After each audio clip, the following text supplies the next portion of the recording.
எங்களுக்காய் பிளந்தீர். எங்களுக்காக எரிகோ கோட்டையை உடைத்தீர். எங்களை பாதுகாப்பதற்காக, எங்களை தப்புவிப்பதற்காக நீர் எங்களோடு கூட இருப்பதற்காய் நன்றி. மேகஸ்தமமாக பரிசுத்த ஆவியானவர் அக்கினி ஸ்தமமாக எங்களோடு கூட இருப்பதற்காய் நன்றி. மா சியாந்தோ ராதா தே லேஷே ரேபா சிகா ஹிலேஷ் ரேபாபாஷே.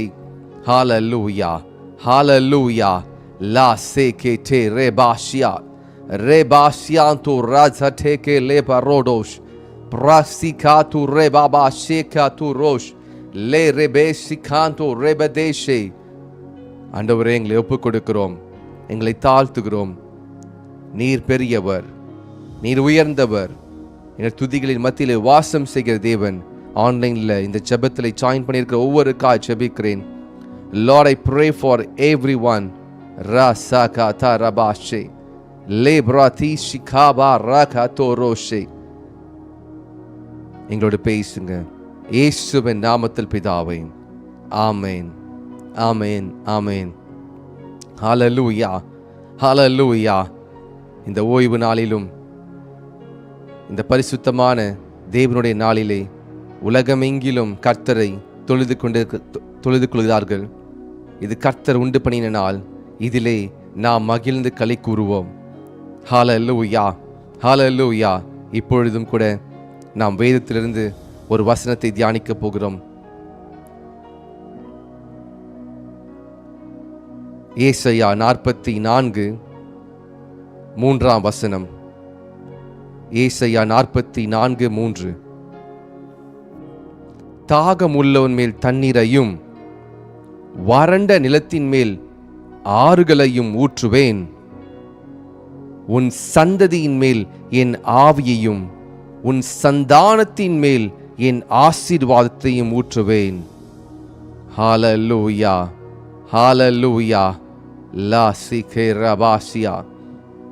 இந்த காலை நேரத்தில் ஆவியானவர் நம் மீது அவருடைய ஆவி அவர் பொழிந்தருள போகிறார்.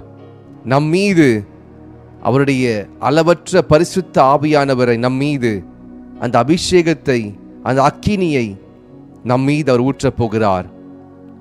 தாகம் உள்ளவன் மேல் தண்ணீரையும் வறண்ட நிலத்தின் மேல் ஆறுகளையும் ஊற்றுவேன் என்று சொன்ன கர்த்தர், இந்த காலை நேரத்தில் யாராவது பரிசுத்த ஆவியானவருக்கு தாகமா இருப்பீர்கள் என்று சொன்னால் இந்த வார்த்தை உங்களுக்கான வார்த்தை.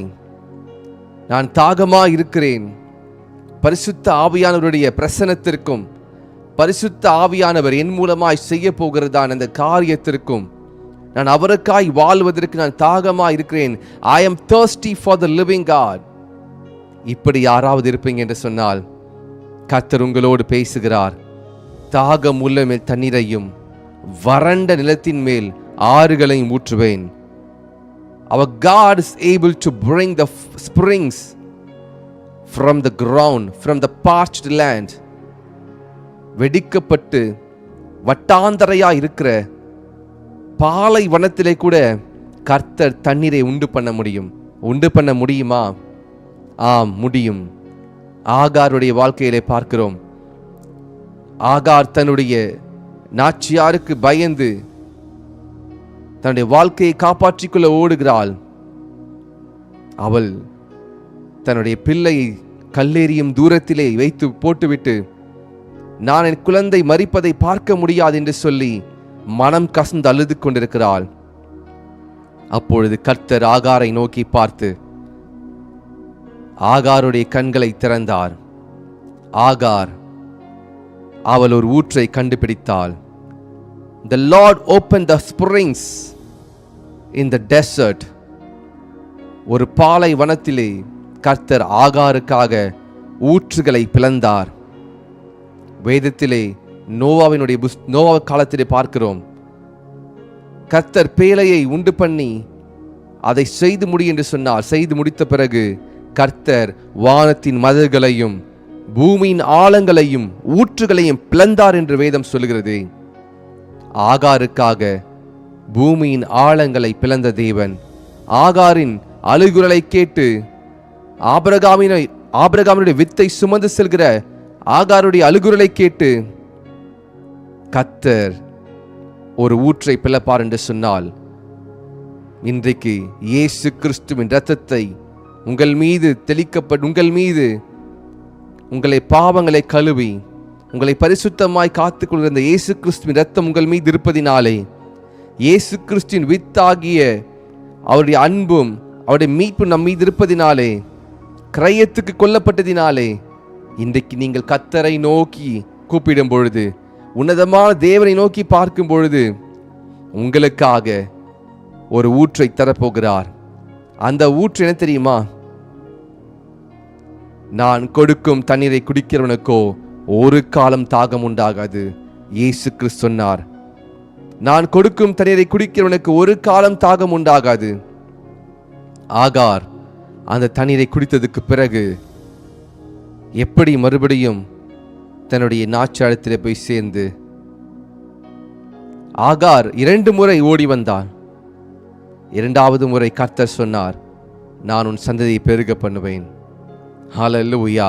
தேவ ஜனமே, இன்றைக்கு உன்னதமான தேவனை நோக்கி நாம் பார்க்கும் பொழுது அவர் நமக்காய் ஒரு ஊற்றை திறக்கப் போகிறார். அது உங்களுடைய ஊற்று, உங்களுக்காக கர்த்தர் வைத்திருக்கிற ஊற்று. ஆகார் எல்ரோஹி என்று பெயரிட்டாள். ஆகார் அந்த இடத்திற்கு எல்ரோஹி, என்னை காண்பவரே நான் கண்டேன், என்னை காண்பவரை நான் கண்டேன் என்று பெயரிட்டாள். 2வதாக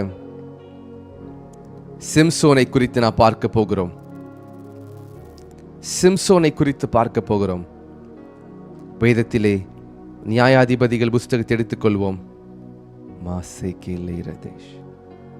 நியாயாதிபதிகள் 15ஆம் அதிகாரம் எடுத்துக்கொள்ளலாம். மேலே டூஷ்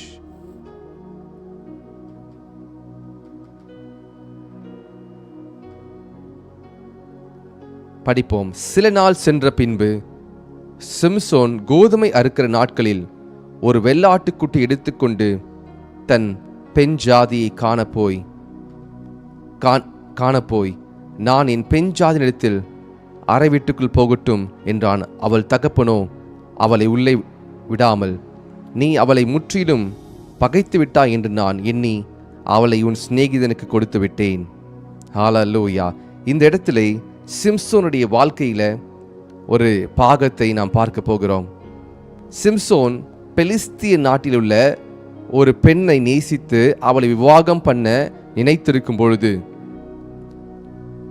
அந்த பெண்ணின் தகப்பன் அந்த பெண்ணை, சிம்சோன் நேசித்த பெண்ணை சிம்சோனினுடைய நண்பனுக்கு கொடுத்து விட்டார். இப்பொழுது சிம்சோனுக்கு மிகவும் கோபம். நான் திருமணம் செய்ய இருக்கிற அந்த பெண்ணை எப்படி நீங்க வந்து கொடுப்பீங்க? அவங்க அப்பா சொல்றாரு, நீ என்னுடைய மகள் மீது கோபமா இருக்கிறா என்று சொல்லி நான் அப்படி செய்து விட்டேன் என்று சொல்லி சிம்சோன் மிகுந்த கோபத்தோடு காட்டுக்குள்ள போய் 300 நரிகளை பிடிக்கிறார். அந்த வசனத்தை படிப்போம். அப்பொழுது சிம்சோன், நான் பெலிஸ்தியருக்கு பொல்லாப்பு செய்தாலும் என்மேல் குற்றமில்லை என்று அவர்களுக்கு சொல்லி புறப்பட்டு போய் 300 நரிகளை பிடித்து பந்தங்களை எடுத்து வாளோடே வாள் சேர்த்து 2 வாள்களுக்கு நடுவே ஒவ்வொரு பந்தை வைத்து கட்டி பந்தங்களை கொளுத்தி பெலிஸ்தியரின் வேளாண்மையிலே அவைகளை ஓடவிட்டு கதிர்கட்டுகளையும் வேளாண்மையையும் திராட்சை தோட்டங்களையும் ஒலிவத் தோப்புகளையும் சுட்டெரித்து போட்டான். இந்த இடத்திலே சிம்சோன் தனக்கு தீமை செய்தவர்களை, தான் நேசித்த பெண்ணையும் அந்த பெண் வீட்டாரையும் பழி வாங்குவதற்காக, பெலிஸ்திய நாட்டில் உள்ள மக்களை கோபப்படுத்துவதற்காக, அவர்களை பழித்திருப்பதற்காக காட்டில் போய் ஒரு 300 நரிகளை பிடித்து 300 நரியுடைய வாளையும் ஒன்றோடு ஒன்று கட்டி அந்த வாளுக்கு நடுவே ஒரு தீப்பந்தத்தை வைத்து இப்பொழுது அந்த தீப்பந்தத்தை கொளுத்தி பெலிஸ்திய நாட்டிலே போய் விடுறார். 300 நரியை பிடிக்க எவ்வளோ கஷ்டம். ஆனா சிம்சோன் 300 நரிகளை பிடித்திருக்கிறார். அந்த வாளோட வாளை சேர்த்து கட்டி எரிகிற தீப்பந்தத்தை வைத்து எல்லா வேளாண்மை, அதாவது பயிர்கள் விளைந்து அறுக்கிற காலத்தில், 2வது திராட்சை தோப்புகள், ஒலிவத் தோப்புகள் எல்லாவற்றையும் அந்த நரிகள் ஓடி ஓடி ஓடி ஓடி எல்லா தேசத்திற்கு எல்லாவற்றையும் அழித்து போட்டது. சிம்சோன் பழி வாங்கினார். 2 நரிய வாளோட வாழ்க்கை என்ன ஆகும்? அது உயிரை காப்பாற்றுவதற்காக எல்லா இடத்திலும் ஓடுது, திசை எங்கும் ஓடுகிறது.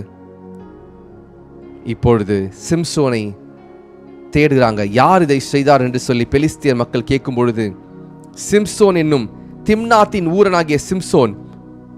இந்த வசனத்தை படிப்போம்.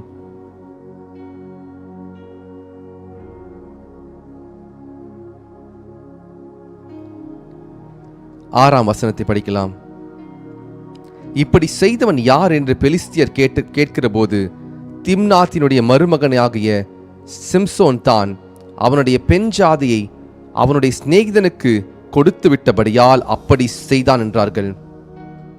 இப்பொழுது பெலிஸ்திய நாட்டு மக்களுக்கு பயங்கர சேதம். இதை யார் என்று கண்டுபிடித்து விட்டார்கள். சிம்சோன். இப்பொழுது சிம்சோனை பழி வாங்குவதற்காக, சிம்சோனை பிடிப்பதற்காக அவர்கள் இஸ்ரவேலுக்குள்ளே வந்து பதிவிருக்கிறாங்க.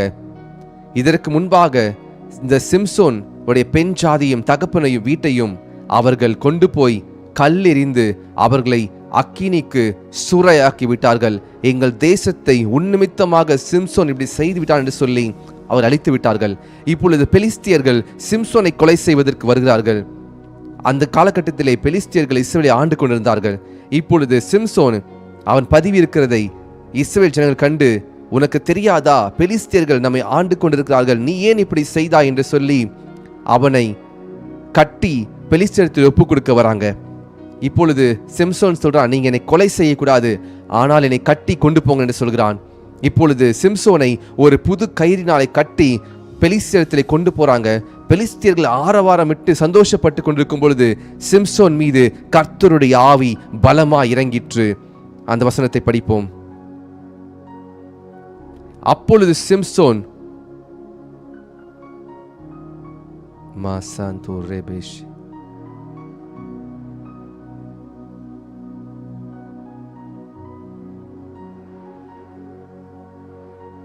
பின்ன ஏன் எங்களுக்கு இப்படி செய்தாய் என்று சிம்சோனிடத்தில் சொன்னார்கள். அதற்கு அவன், அவர்கள் எனக்கு செய்தபடியே நானும் அவர்களுக்கு செய்தேன் என்றான். அப்பொழுது அவர்கள் அவனை, உன்னை கட்டி பெலிஸ்தியர் கையில் ஒப்புக் கொடுக்க வந்திருக்கிறோம் என்றார்கள். அதற்கு சிம்சோன், நீங்களே என் மேல் விழுகிறதில்லை என்று எனக்கு ஆணையிடுங்கள் என்றான். அதற்கு அவர்கள், நாங்கள் உன்னை இருக்க கட்டி அவர்கள் கையில் ஒப்புக் கொடுப்போம், அல்லாமல் உன்னை கொன்று போட மாட்டோம் என்று சொல்லி 2 புது கயிறாலே அவனை கட்டி கண்மலையிலிருந்து கொண்டு போனார்கள். அவன் லேகி வரைக்கும் வந்து சேர்ந்தபோது பெலிஸ்தியர் அவனுக்கு விரோதமாய் ஆரவாரம் பண்ணினார்கள். அப்பொழுது கர்த்தருடைய ஆவி அவன் மேல் பலமாய் இறங்கினதினால் அவன் புயங்களில் கட்டியிருந்த கயிறுகள் நெருப்பு போட்ட நூல் போலாகி அவன் கட்டுகள் அவன் கைகளை விட்டு அருந்து போயிற்று. இப்பொழுது பெலிஸ்தியர்கள் சிம்சோனை இஸ்ரவேல் ஜனங்கள் சிம்சோனை கொண்டு போகிற போது கர்த்தருடைய ஆவி சிம்சோன் மீது இறங்கினது. அந்த கயிறுகள் நெருப்புப்பட்ட நூல் போல அது அருந்து போனது. சிம்சோன் அந்த 1000 பெலிஸ்தியர்களையும் அங்கே இருந்த கழுதை தாடையை எடுத்து ஒரே ஒரு சிம்சோன் 1000 பெலிஸ்தியர்களை கொன்று போட்டான். ஏன் தெரியுமா? கர்த்தருடைய ஆவி அவன் மேல் வந்தது. இன்றைக்கு உங்களுடைய வாழ்க்கையில அநேக காரியங்கள் உங்களை நெருக்கி கொண்டிருக்கிறது.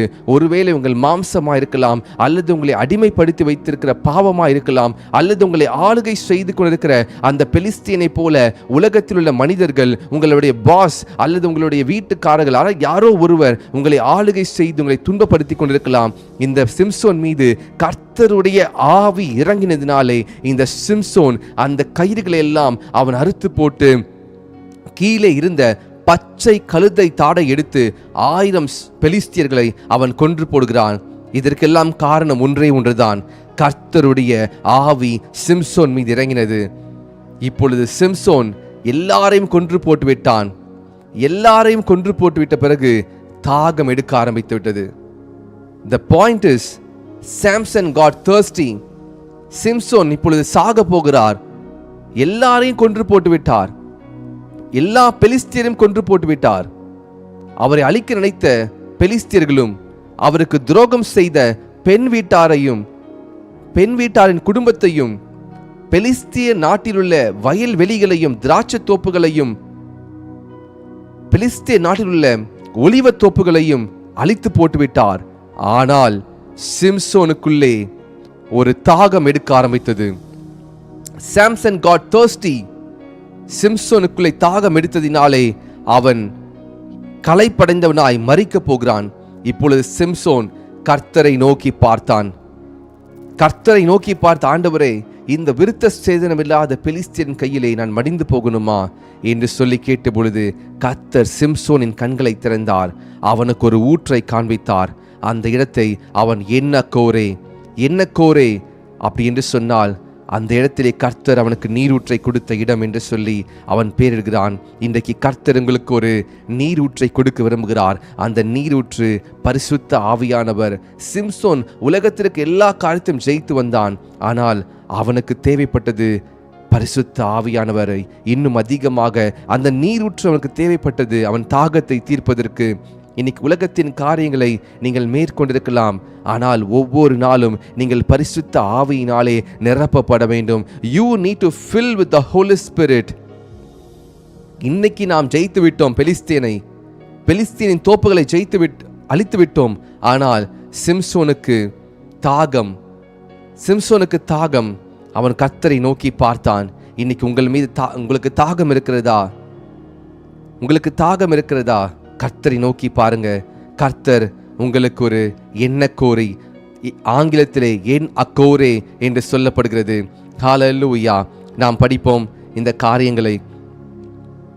உடனே அவன் ஒரு கழுதையின் பச்சை தாடை எலும்பை கண்டு தன் கையை நீட்டி அதை எடுத்து அதனாலே 1000 பேரை கொன்று போட்டான். அப்பொழுது சிம்சோன், கழுதையின் தாடை எலும்பினால் குவியலாய் பட்டு கிடக்கிறார்கள், கழுதையின் தாடை எலும்பினால் 1000 பேரை கொன்றேன் என்றான். அப்படி சொல்லி தீர்த்த பின்பு தன் கையில் இருந்த தாடை எலும்பை எரித்துவிட்டு அவ்விடத்தில் ராமாத் லேகி என்று பெயரிட்டான். ஹல்லேலூயா, ஹல்லேலூயா. இங்கே ஒரு வெளிப்பாடை உங்களுக்கு ஆவியிலே சொல்ல விரும்புகிறேன். சிம்சோன் பச்சை தாடை எலும்பை எடுத்து 1000 பெலிஸ்தியனை கொன்று போட்டான். இப்பொழுது அந்த பச்சை தாடை எலும்பை கைகளிலே வைத்திருக்கவில்லை. சில நேரங்களிலே நேற்று நான் 1000 பெலிஸ்தியனை கொன்று போட்டேன், நேற்று நான் பாவத்தை ஜெயித்தேன், இந்த காரியத்தை வைத்து என்னுடைய ஆவியினாலே நான் ஆவியிலே ஜெபித்து இந்த பாவத்தை மேற்கொண்டேன் என்று சொல்லி நாம் அதையே பிடித்து கொண்டிராமல் அதைவிட இன்னும் அதிகமாக சிம்சோன் இந்த பச்சை தாடை எலும்பை கையிலே வைத்திருந்த தாடை எலும்பை என்ன செய்கிறார் பாருங்க. தன் கையில் இருந்த தாடை எலும்பை எரிந்து விட்டு அவ்விடத்திலே ராமாத் லேகி என்று பெயரிட்டான்.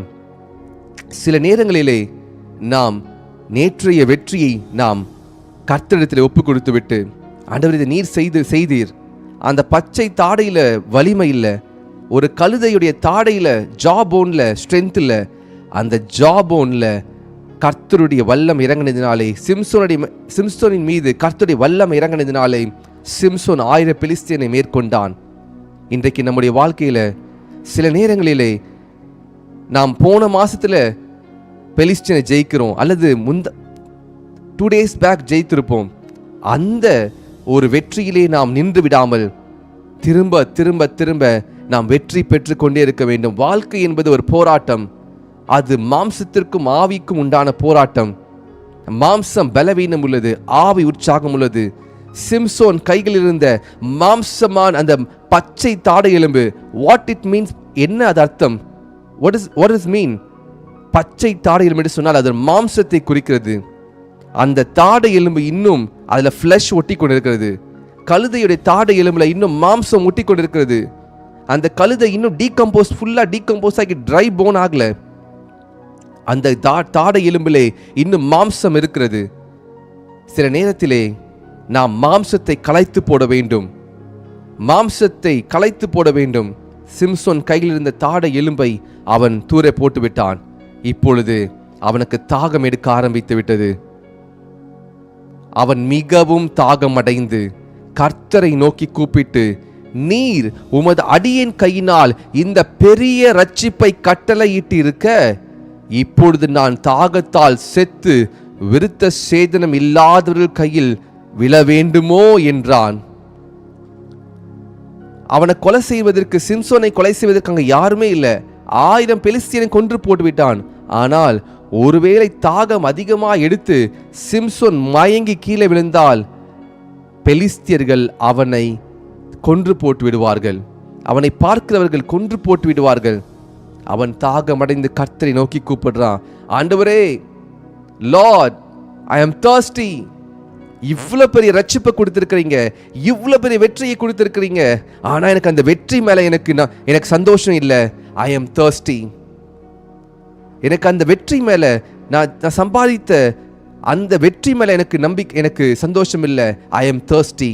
இன்னைக்கு நீங்கள் சொல்லணும், சிம்சோனை போல இவ்வளவு ரட்சிப்பை எனக்கு கொடுத்திருக்கிறீங்க ஆண்டவரே, ஆனால் இந்த ரட்சிப்பை விட எனக்கு பரிசுத்த ஆவியானவர் வேணும், எனக்கு நான் தாகமாக இருக்கிறேன். ஹல்லேலூயா. இப்பொழுது நான் 15-17 படிக்கலாம். அவன் மிகவும் தாகமடைந்து கர்த்தரை நோக்கி கூப்பிட்டு, சாதாரண தாகம் அல்ல, மிகவும் தாகமடைந்து, he was thirsty to the point he is about to die. அவன் தாகம் அடைந்து அவன் மரணிக்க போகிறான். எனக்கு தெரிந்து இந்த ஆன்லைனில் பார்த்து கொண்டிருக்கிற பாதி பேருக்கு இந்த சம்பவம் தெரிந்திருக்காதுன்னு நினைக்கிறேன்.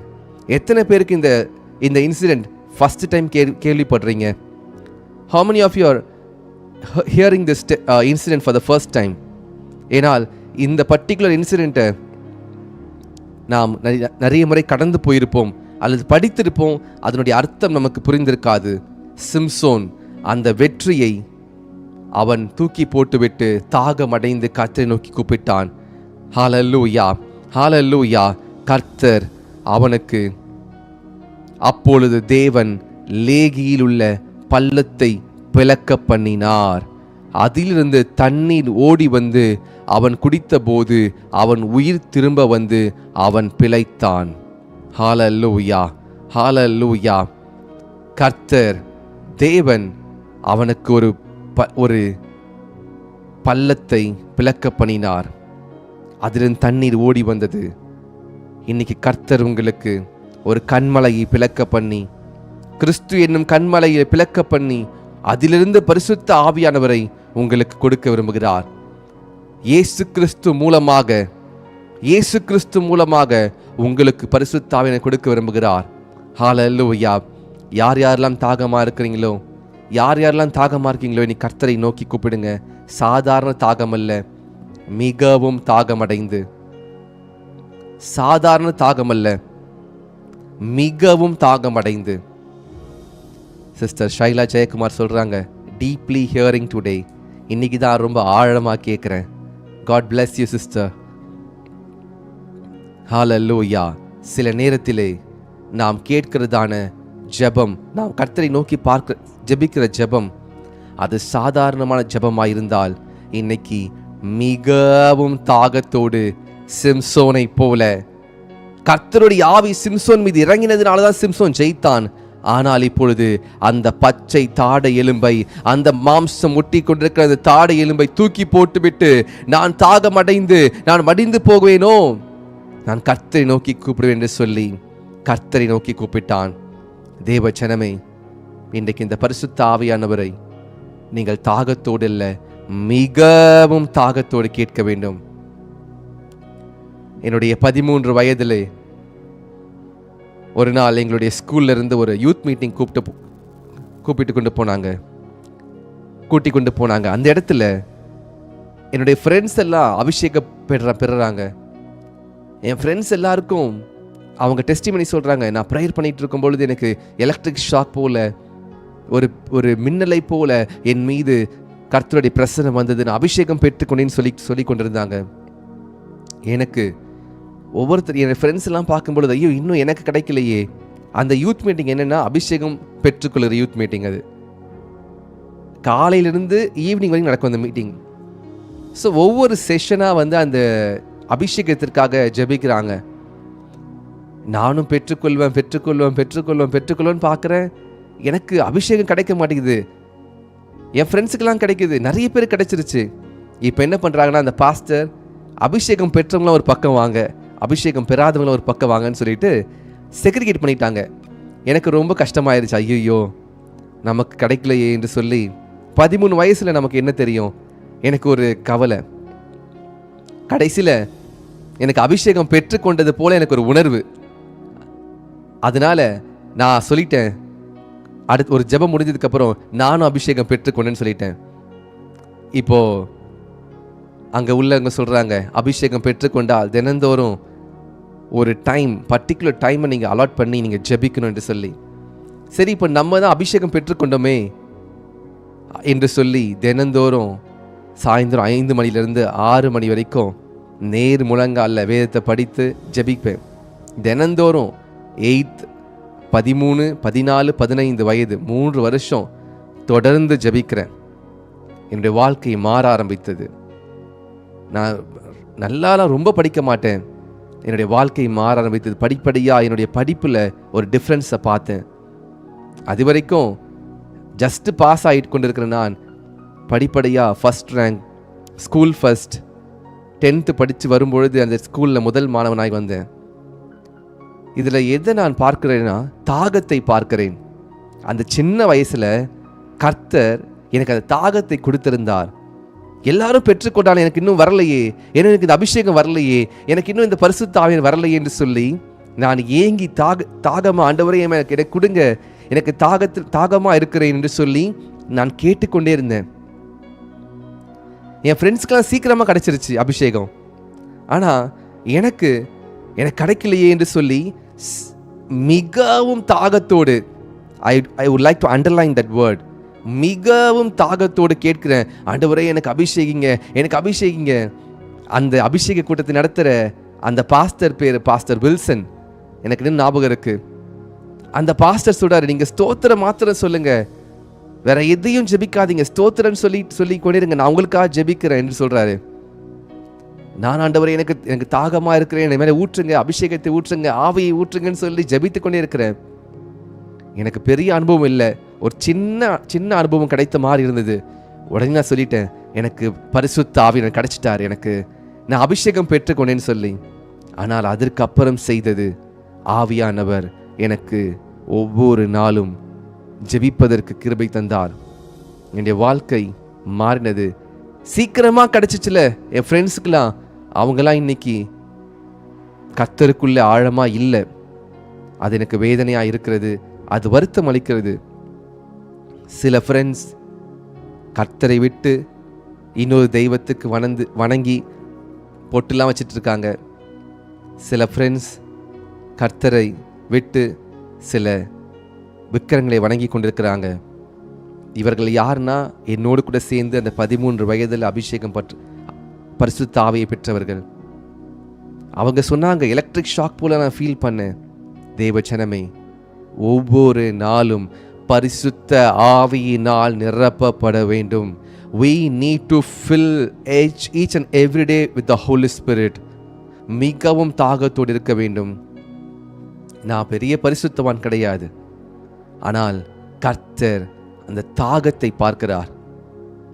எனக்கு என்னன்னா, ஐயோ நம்ம அபிஷேகத்தை பெற்றுக்கொள்ளனா நம்மளை எல்லாரும் கிண்டல் பண்ணுவாங்களே, ஆண்டவரே நான் தாகமாக இருக்கிறேன். 13 சொல்றது அந்த 10 பருவத்துக்குள்ள என்டர் ஆகிற வருஷம் அது 13. 12 வரைக்கும் பார்த்தீங்கன்னா அது ஒரு 10 பருவம் கிடையாது. ஆனால் இந்த 13 சொல்லும்போது அந்த இளம் வாலிப அந்த வாலிப பருவம் அது.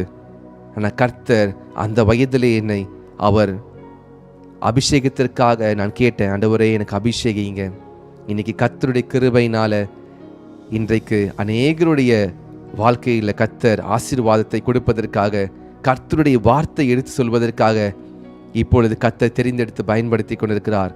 சில நேரங்களிலே நமக்கு இந்த தாகத்தினுடைய ஆழத்தை குறித்து வேத சொல்லுகிறது, மானானது நீரோடையை வாஞ்சித்து கதறுவது போல தேவனே என் ஆத்துமா உம்மேல் தாகமாயிருக்கிறது. மானானது, ஒரு மான் ஒரு பாலைவனத்தில் தண்ணீருக்காக ஏங்கும், அல்லது ஒரு காட்டுப்பகுதியில் தண்ணீர் கிடைக்கும் என்று சொன்னால் அது வாஞ்சித்து தேட ஆரம்பிக்கும். சில பாலைவனத்திலே சிலர் மான்களை கொண்டு போவாங்க, அதை கட்டி கொண்டு போவாங்க. பாலைவனத்திற்கு தண்ணீர் தீர்ந்து விட்டால் இந்த மானை கழற்றி விட்டுவாங்க. இந்த மான் சரியாக தண்ணீர் இருக்கிற இடத்துல போய் அது நிற்கும். இந்த மானுக்கு தெரியும் தண்ணீர் எங்க இருக்குது என்று சொல்லி. அதான் பக்தன் தாவீது, சங்கீதக்காரனாகிய தாவீது எழுதுகிறார், மானானது நீரோடைகளை வாஞ்சித்து கதறுவது போல தேவனே என் ஆத்மா மேல் தாகமா இருக்கிறது, தாகம் உள்ள தண்ணீரையும் வறண்ட நிலத்தின் மேல் ஆறுகளை ஊற்றுவிட சொன்ன கர்த்தர் தாவீதின் மீது அபிஷேகத்தை பொழிந்து தாவீதை ராஜாவாய் மாற்றி அவன் முதிர் வயதிலும் கர்த்தர் அவனை விடாதிருந்தார். ஏன் தெரியுமா? தாவீதுக்கு இருந்த தாகம். தேவ ஜனமே, இன்னைக்கு தாகமா இருக்கீங்களா? கர்த்தர் உங்களுக்கு ஒரு எண்ணக்கோரே, உங்களுக்கு ஒரு ஊற்றை கர்த்தர் திறக்க போகிறார். விசுவாசிக்கிறீங்களா? கர்த்தர் ஒரு ஊற்றை திறக்க போகிறார். சிம்சோன் தாகமடைந்து நான் மரித்து விடுவேனோ ஆண்டவரே எனக்கு இறங்கும் என்று சொல்லி கர்த்தரை நோக்கி கூப்பிட்டான். அதுவரை அவன் கர்த்தரை நோக்கி கூப்பிடவில்லை. அவனை கட்டி கொண்டு போனாங்க. கர்த்தருடைய ஆவி அவன் மேல் வந்தது. ஆனால் சிம்சோன் தாகமடைந்த பொழுது கர்த்தரை நோக்கி கூப்பிட்டான். சிம்சோன் தாகமடைந்த பொழுது கர்த்தரை நோக்கி கூப்பிட்டான். கர்த்தர் அவனுக்கு ஒரு பள்ளத்தை பிளந்து அவனுக்கு தண்ணீரை கொடுத்தார். ஹல்லேலூயா! அப்பொழுது தேவன் லேகிலுள்ள பள்ளத்தை பிளக்க பண்ணினார். அதிலிருந்து தண்ணீர் ஓடி வந்து அவன் குடித்த போது அவன் உயிர் திரும்ப வந்தது. அவன் பிழைத்தான். இந்த வசனத்தை மறுபடியும் படிங்க. அவன் குடித்த போது அவன் உயிர் திரும்ப வந்தது. எப்படி தண்ணீர் குடித்த உடனே உயிர் திரும்ப வரும்? ஒரு உலகத்தின் தண்ணீரை குடித்தாலே உங்களுடைய உயிர் திரும்ப வருவது என்று சொன்னால், பரிசுத்த ஆவியினுடைய அந்த அபிஷேகத்தை நீங்கள் பெற்றுக்கொள்ளும் பொழுது மரித்து போயிருக்கிற உங்களுடைய ஆவிக்குரிய மனிதன் அவன் உயிர் பெற்று எழும்புவான். உங்களுடைய ஜெப வாழ்க்கை உயிர் பெற்று எழும்பும். உங்களுடைய ஜெப ஜீவியம் உயிர் பெற்று எழும்பும். ஹல்லேலூயா! கர்த்தர் எண்ணக்கோரை என்ற ஒரு இடத்தை உங்களுக்கு வைத்திருக்கிறார். நீங்க செய்ய வேண்டியதெல்லாம், நீங்க என்ன செய்ய வேண்டும்? நான் தாகமா இருக்கிறேன். I am thirsty Lord, I am thirsty. நான் தாகமா இருக்கிறேன், நான் தாகமா இருக்கிறேன், நான் தாகமா இருக்கிறேன், நான் தாகமா இருக்கிறேன். சாதாரண தாகம் அல்ல, மிகவும் தாகமா இருக்கிறேன். இன்னைக்கு நாம் அநேகர் தினந்தோறும் கர்த்தருடைய வார்த்தையை கேட்கிறோம். ஆனால் தாகம் உங்களுக்குள்ளே இருந்தால் இந்த வார்த்தைகளிலே நீங்கள் தினந்தோறும் பிராக்டிஸ் பண்ண ஆரம்பிப்பீங்க. நான் தாகமா இருக்கிறேன். நான் இன்னும் சில ஆண்டுகளிலே நான் கர்த்தருக்காக வல்லமையா எடுத்து பயன்படுத்தப்படுவேன். I am going to be used mightily by the Lord. நான் கர்த்தருக்காக வல்லமை எடுத்து பயன்படுத்தப்படுவேன். ஹல்லேலூயா! என்னுடைய சின்ன வயதில் யாராவது நீ கர்த்தருக்காக ஊழியம் செய்வாய், நீ கர்த்தருடைய ஊழியத்தை செய்வாய் என்று சொன்னால் எனக்கு ஆசை. ஆனால் எனக்கு தெரியாது அந்த ஊழியம் எப்படி ஆரம்பிக்கும், அது எப்படி செய்யணும் என்று சொல்லி. எனக்கு தெரிந்த ஊழியங்கள் எல்லாம் கிட்டார் ப்ளே பண்ணுறது அல்லது சின்ன சின்ன காரியங்களை சில சபைகளிலே போய் கர்த்தருடைய வார்த்தையை சொல்லுவேன், சாட்சி சொல்லுவேன். சில நேரத்திலே நான் 10th படிக்கும் பொழுது ஒரு நாள் கையில் ட்ராக்ஸ் எடுத்துக்கொண்டு நான் ட்ராக்ஸ் கொடுக்க ஆரம்பித்தேன் 15 வயதில். அப்பொழுது எனக்கு நல்ல ஞாபகம் இருக்குது, ஒரு கோயிலுக்குள்ளே போய் நான் ட்ராக்ஸ் கொடுத்தேன். ஒருத்தர் ஒரு வேஷம் போட்டு கொண்டு வந்தார், ஒரு ஹிந்து தெய்வத்துடைய வேஷத்தை போட்டு கொண்டு வந்தார். அவரை நிறுத்தி அவருக்கு இயேசுவை பற்றி சொல்லி ஒரு ட்ராக்ஸ் கொடுத்தேன். அந்த வயதில் பயங்கரமான ஒரு தைரியம். இப்போ நினச்சி பார்த்து எனக்கு ஆச்சரியமாக இருக்குது. ஆனால் இந்த காலத்தில் அந்த மாதிரி ஒரு தைரியமாய் போய் சொல்கிற அளவுக்கு இன்னும் எனக்கு அந்த தாகம் குறைஞ்சிருச்சு. நான் ஓப்பனாகவே சொல்கிறேன், என்னுடைய தாகம் 15 வயது 13 14 வயதில் இருந்த தாகம் எனக்குள்ளே இப்போ இல்லைன்னு சொல்லி நான் ஃபீல் பண்ணுறேன். அந்த சின்ன வயதில் எப்படி போய் தைரியமாய் கொடுக்க முடியும்? அந்த சின்ன வயதில் ஞாபகம் இருக்குது, நான் பஸ்ஸில் போகும்பொழுது யாரெல்லாம் பார்க்குறேனோ எல்லாருக்காகவும் ப்ரே பண்ணுவேன். நான் பொய் சொல்லலை, உண்மையாகவே சொல்கிறேன். ஆண்டவரே இவங்க ரட்சிக்க பண்ணும், ஆண்டவரே. அந்த பஸ் மூவ் ஆகிட்டே இருக்கும். யாரெல்லாம் பார்க்குறனோ ஆண்டவர் இவங்க ரட்சிக்க பண்ணும் ஏசப்பா, ஆண்டவர் இவங்க ரட்சிக்க பண்ணும், இவங்க நரகத்துக்கு போகக்கூடாது, இவங்க ரட்சிக்கப்படணும் என்று சொல்லி நான் ஜெபித்த நாட்களை எனக்கு ஞாபகம் இருக்கு. நம்முடைய தாகம் ஒரு நாளும் தணிந்து போகக்கூடாது. என்னை யாராவது, பிரதர் எப்படி பிரதர் நீங்கள் தினந்தோறும் லைவ் பண்ணுறீங்க, எப்படி தினந்தோறும் நீங்கள் கர்த்தருடைய மெசேஜ் வார்த்தையை கொடுக்குறீங்க, எப்படி தினந்தோறும் நீங்கள் இப்படி ஜெபத்தை நடத்துறீங்கன்னு சொன்னால் நான் எனக்குள்ளே சொல்லிப்பேன், இந்த தாகம் பத்தாது, என்னுடைய சின்ன வயதில் இந்த தாகம் பெரியது. நான் கர்த்தருக்காக தாகத்தோடு வைராக்கியத்தோடு இருந்த காலத்தை நான் நினைத்து பார்க்கிறேன். ஹல்லேலூயா. கர்த்தருக்காக வைராக்கியத்தோடு. இவ்வளோ டெக்னாலஜி இல்லை, எக்யூப்மெண்ட்ஸ் இல்லை, வசதி வாய்ப்புகள் இல்லை, ஆனாலும் கர்த்தருக்காக வைராக்கியமும் தாகம் இருந்ததே. கர்த்தர் அதை மறக்கவில்லை. இன்னைக்கு அந்த தாகத்தை நாம் மறுபடியும் கேட்க வேண்டும். நாம் ஆதியிலே கொண்டிருந்த அன்பை நாம் மறுபடியும் எடுக்க வேண்டும். நாம் ஆதியிலே கர்த்தருக்காக வைத்திருந்த அன்பை நாம் மறுபடியும் எடுக்க வேண்டும். எனக்கு ஆவியில சிலர் இந்த ஊழியத்திற்குள்ளே வரும்போது இந்த தாகம் குறைந்து விட்டது. உங்களுக்கு நீங்க இந்த ஊழியத்திற்குள்ள முதலாக வந்த பொழுது for the first 1 month 1 week உங்களுக்கு எவ்வளவு தாகம் இருந்தது, எவ்வளவு நீங்க எக்ஸைட்டடா கர்த்தருடைய வார்த்தையை கேட்க ஓடி வந்தீங்க. அந்த வார்த்தையை நீங்க பிராக்டிஸ் பண்ண ஆரம்பிச்சீங்க. ஆனால் நாள் போக போக உங்களுக்குள்ளே தாகம் குறைந்து விட்டதா? சிலருக்குள்ளே குறைந்து விட்டது. மாம்சம் தலை தூக்காதபடிக்கு ஆவியானவரிடத்தில் கேட்போம், ஆண்டவரே என்னை நிரப்பும், நான் தாகமாயிருக்கிறேன், நான் மிகவும் தாகமாயிருக்கிறேன். ஆண்டவரே நான் மிகவும் தாகமாயிருக்கிறேன் என்று கேட்போமா? கொஞ்ச நேரம் கண்களை மூடி நாம் ஜெபிக்க ஆரம்பிப்போம். நான் தாகமாக இருக்க ஆண்டவரே, நான் தாகமாக இருக்க ஆண்டவரே. அப்படியே கேளுங்க. கர்த்தர் உங்களோடு பேசுகிறாரா? பிரதர், கர்த்தர் என்னோடு கூட பேசுகிறார், இந்த வார்த்தை எனக்கான வார்த்தை என்று சொல்லி யாராவது சொல்வீங்க என்று சொன்னால் காமெண்ட்ல தெரியப்படுத்துங்க. என்னோடு கூட கர்த்தர் பேசியிருக்கிறார். உங்களோடு கூட கர்த்தர் பேசினார் எனக்கு தெரியாது, ஆனால் என் கூட கர்த்தர் பேசியிருக்கிறார். என்னோடு கூட கர்த்தர் பேசுகிறார். நீ மிகவும் தாகமாயிருக்க வேண்டும், நீ மிகவும் தாகமாயிருக்க வேண்டும். சாதாரண தாகம் பத்தாது. ஆதியிலே கொண்டிருந்த அன்பு, அந்த அன்பு, அந்த தாகம் பள்ளத்தாக்கை பிளக்க ஆரம்பிக்கும். உங்களுக்காக கர்த்தர் ஒரு பள்ளத்தாக்கை பிளப்பார், தண்ணீரை வரப்பண்ணுவார். ஹல்லேலூயா, ஹல்லேலூயா. மாசேகே லேபா ரகாதியா ரபாஷே. பிரதர் டேவிட் ஜான், கர்த்தர் உங்களுக்கு ஆதியிலே கொண்டிருந்த அன்பை, இன்னும் அதிகமான தாகத்தை கர்த்தர் உங்களுக்கு கொடுப்பாராக. மாசேகே லே பிரதாஷே. ஹல்லேலூயா, ஹல்லேலூயா. நன்றி ஆண்டவரே, நன்றி. கர்த்தர் அநேகரோடு பேசியிருக்கிறார். கர்த்தர் நம்மோடு கூட பேசி கொண்டிருக்கிறார். இன்றைக்கு நாம் கேட்கலாம், ஆண்டவரே நான் ஆதியிலே கொண்டிருந்த அன்பு, உம்மீது அதிகமான தாகம், உம்மீது கொண்ட நேசம் அக்கினி ஜுவாலை என்றோ, உம்மீது கொண்ட அன்பு, அந்த அன்பு தண்ணீராலையும் மற்ற எதினால் தணிக்க முடியாது. எனக்குள்ளே அது எரிந்து கொண்டே இருக்க வேண்டும். நான் தாகமாக இருந்து கொண்டே இருக்க வேண்டும்.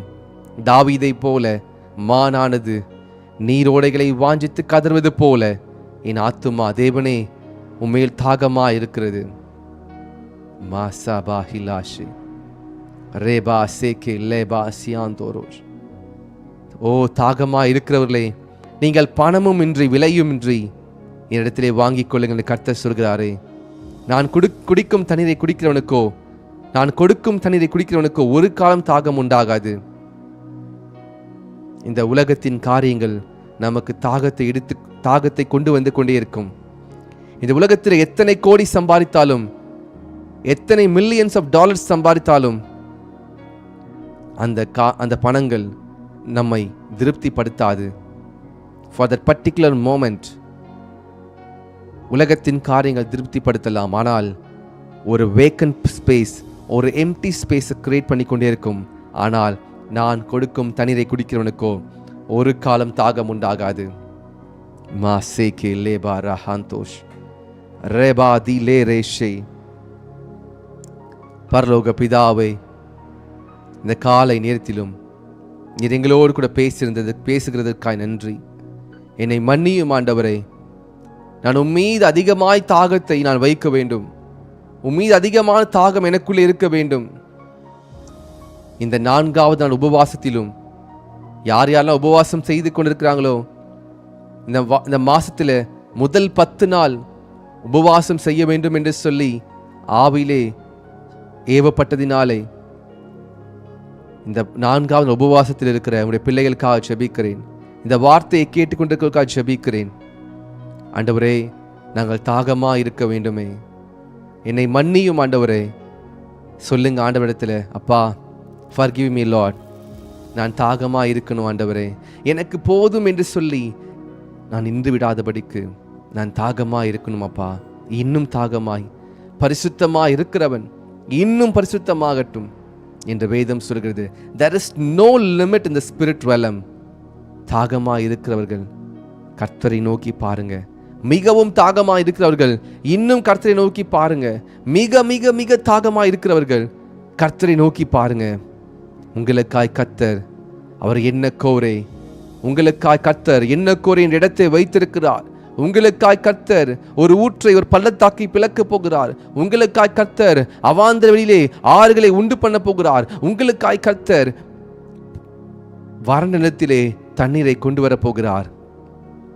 அப்பா, இந்த மெசேஜை நீ கேட்காம மிஸ் பண்ண ஒவ்வொரு ஜெபிக்கிறாண்டவரே, இந்த வார்த்தையை நீ கேட்க மறந்தவர்கள் அல்லது சூழ்நிலை நிமித்தமாக கேட்க முடியாதவர்கள், அவர்களுக்காக ஜெபிக்கிறேன். இந்த சத்தியத்தை அவர்கள் கேட்கட்டும். அப்பா, எங்களோடு பேசினதற்காக நன்றி. என்னை ஒரு விசையாக ஆண்டவரே,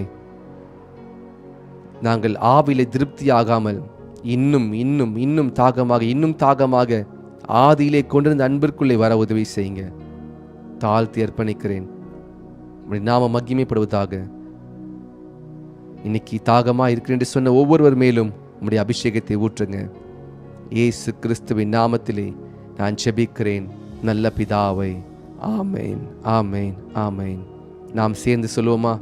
என் ஆத்துமாவை கர்த்தரையே ஸ்தோத்திரி, என் முழு உள்ளமை கர்த்தருடைய பரிசுத்த நாமத்தையே ஸ்தோத்திரி. என் ஆத்துமாவை கர்த்தரையே ஸ்தோத்திரி, கர்த்தர் செய்த சகல உபகாரங்களை மறவாதே. ஆமேன், ஆமேன். பரமண்டலத்துக்கு நல்ல பிதாவே, உம்முடைய நாமம் பரிசுத்தப்படுவதாக, உம்முடைய ராஜ்யம் வருவதாக, உம்முடைய சித்தம் பரமண்டலத்தில் செய்யப்படுவது போல பூமியிலும் செய்யப்படுவதாக. எங்களுக்கு வேண்டிய ஆகாரத்தை இன்று